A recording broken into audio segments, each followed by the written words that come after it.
Let me show you how to do the initial configuration on the Redmi A7 Pro. So once you turn on your phone, you want to tap on this arrow over here in order to continue. Then we need to choose the language that we want to use on our phone. So let's say I'm gonna choose English United States. There we go. And after that, we're gonna go next. Now we need to choose our region. You can just scroll through this list in order to find your country or region, or you can tap on search regions over here. And then we should be able to open the keyboard and you can search for your region. So let's say I'm gonna use United States. There we go. So once we select, we're gonna go next. Over here, we need to agree to terms and conditions. So tap on this circle over here and go next. There we go. And then we can set up this phone by using another device. If you still have your old phone, you should be able to use it in order to copy some settings, accounts, and so on and so forth. And you can also choose whether you had an Android device or iPhone or iPad. Now you can also perform a clean setup by using this skip button. So this is what I'm gonna do. I'm gonna tap on skip. There we go. Now, if you inserted your SIM card or SIM cards, if you have two SIM cards actually, then you can manage some of these settings. Like, for example, you can choose the default SIM for calls, for mobile data, and so on and so forth. So I'm just gonna go next over here. And then we can connect to a Wi-Fi network. So you should be able to find your network over here.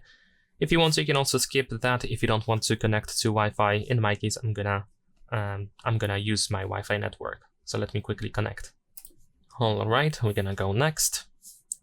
Now we need to wait a couple of seconds. After that, you need to choose who are you setting this phone up for. So you can choose either for yourself or for your child. In my case, I'm setting it up for myself.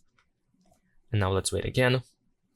And then you can sign into your Google account. So if you do have a Google account, of course, you can just provide your email or phone number and then continue. Of course, you will also have to enter the password.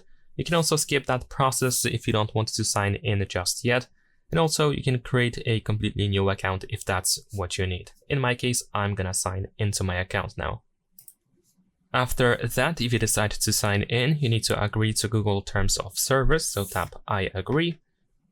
And then you can copy apps and data from, for example, by loading the Google backup from your Google Drive account.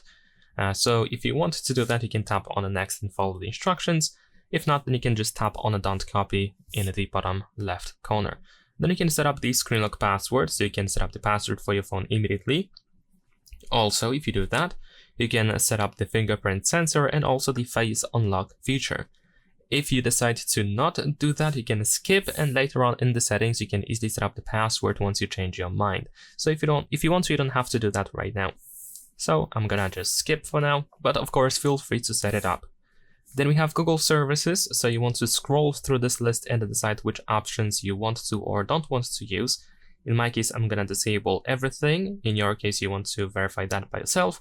One thing that I can recommend you to do is to disable allow scanning option.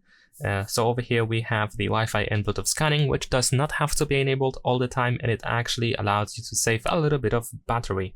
And of course, whenever the phone needs to use one of these features, then you will be informed about it, and you can of course turn it quickly back on. You will be redirected to the proper settings menu.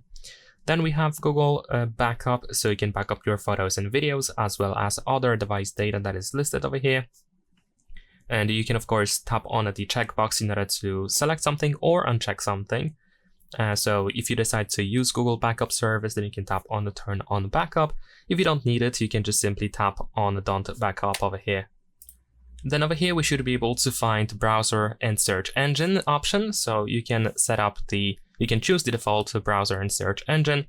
So over here, we should be able to simply choose the browser first. If you don't know which one to choose, you can simply choose Google Chrome. I believe this is the most popular option, and we're gonna set as default. Then over here, we have the selection of search engines. So the popular option, the most popular one is of course Google. So we can tap over here and set as default. There we go. Then we can continue the setup. So you can decide if you want to continue with a couple of additional Google setups, or if you want to leave and get reminder, but then you will have Xiaomi setup again. I mean, not again, you will just continue with Xiaomi setup.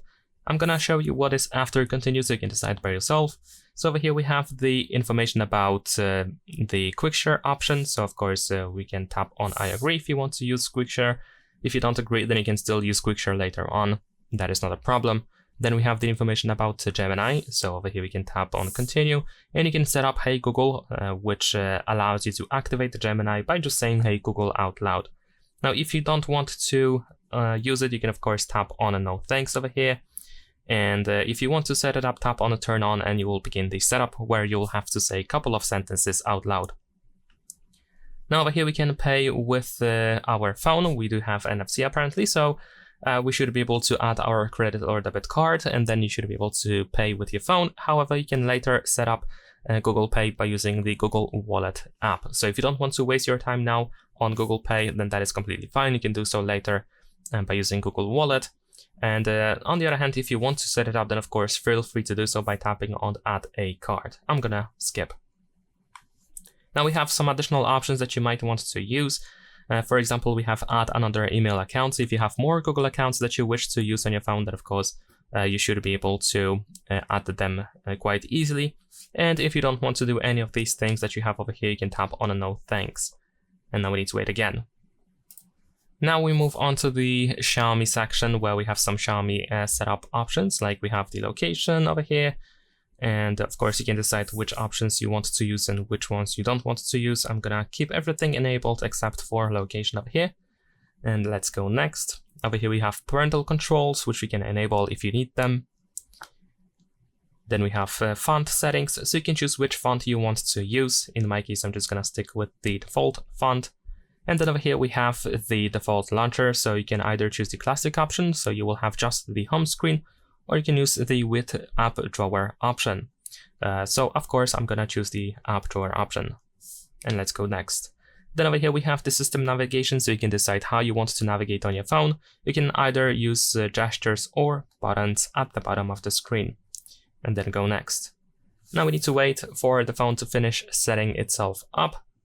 So let's give it some time. Once you are ready, just tap on all set over here.